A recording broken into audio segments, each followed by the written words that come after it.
On Face the Nation, Chief White House correspondent Major Garrett spoke with South Carolina Senator Republican Lindsey Graham about the unfolding tensions in Iran and how the U.S. should respond.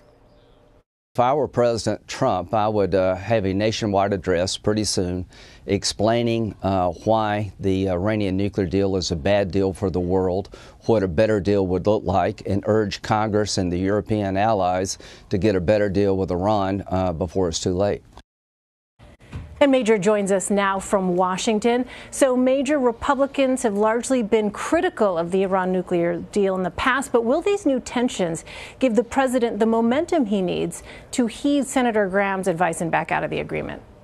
Well, the president would like to do that, but it's up to Congress to formally decertify it, and it's not really clear where the votes are on that. But I thought, as interesting as Senator Graham repeating his long and well-established hostility to the Iran nuclear deal, echoing that of the president's, was Senator Graham's suggestion to the president, made on Face the Nation, that he address the American people, theoretically, prime time or some way to really galvanize public interest in what this moment may represent in Iran, and what the president has said about Iran's financing of terrorism throughout the Middle East, calling them to account in ways President Obama did not do. The president did that in his speech in Riyadh. He did it at the United Nations. And there are those in the president's national security group of advisors who believe Iran is right behind North Korea in terms of a nation that the president intends to call to account and intends to challenge in a very direct way.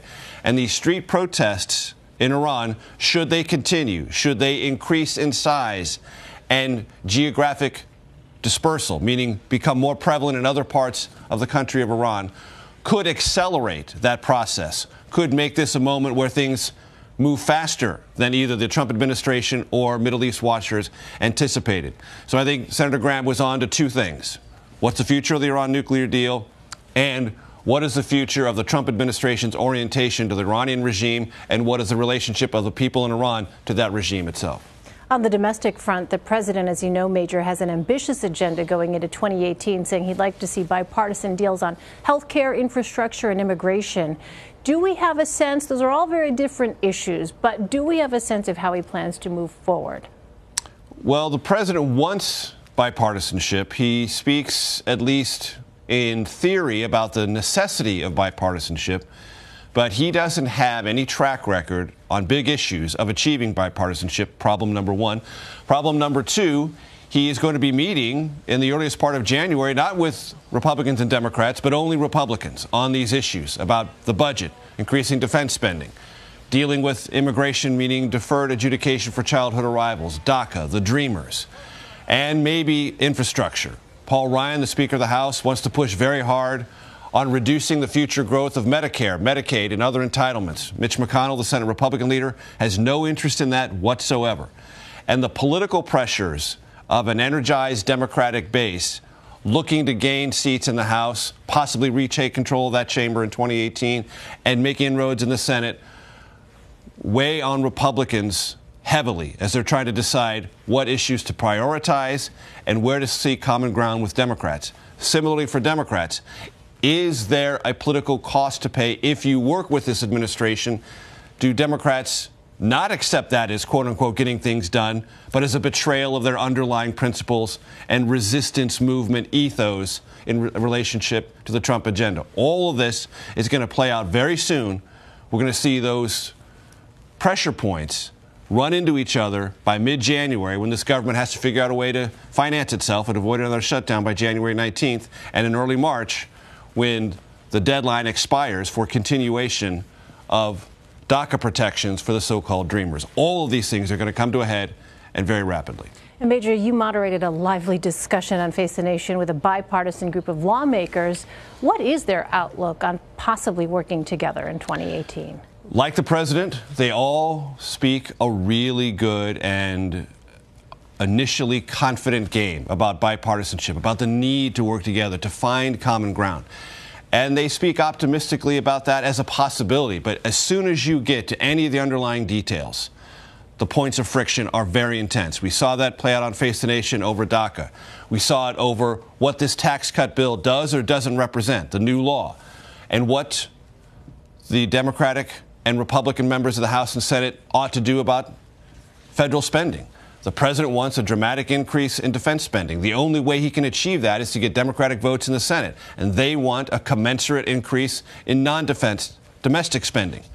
And the panel we had here showed sharp disagreements on all of those issues.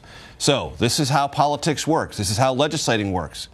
At first you have aspirations, then everyone runs into each other and butts heads, and then you either decide to fight another day or to find compromise. We don't know in which direction this Trump agenda or this midterm distracted Congress is going to take. Meantime, the president commented on the midterm elections on Twitter Sunday, writing, quote, "Why would smart voters want to put Democrats in Congress in 2018 election when their policies will totally kill the great wealth created during the months since the election?" Do we know, Major, how involved the president plans to be in backing Republican candidates in the new year? As much as they'll let him be. That's really the role every president plays. I'll do whatever you need. If you want me there, I'll be there. If you don't want me there, and it's important that I keep my distance from you, then I'll do that as well. What's interesting about that tweet, Elaine, is that it's very similar to the tweets that President Trump issued just before the Virginia gubernatorial election, lost by the Republican nominee Ed Gillespie. They're very similar to the tweets he put out before the Alabama Senate special election, lost by Roy Moore to Democrat Doug Jones. So this is not a new message from the president. What is going to be fascinating about 2018, and it's going to be one of the ways in which Donald Trump either will be like President Obama or unlike him. Can political figures like President Obama and President Trump do anything to convey their own political popularity down ballot? Largely, President Obama was incapable of doing that, and House and Senate Democrats suffered in midterm elections after President Obama took office. Can Donald Trump transfer his political clout, to whatever degree it exists, down ballot? The results in 2018 will tell a lot, not just about how close and cohesive Republicans are to President Trump, but how much he can help them, or alternatively, how much he may hurt them just by association. A lot to keep an eye on in 2018. Major Garrett, thank you, and Happy New Year, Major. Happy New Year, Elaine.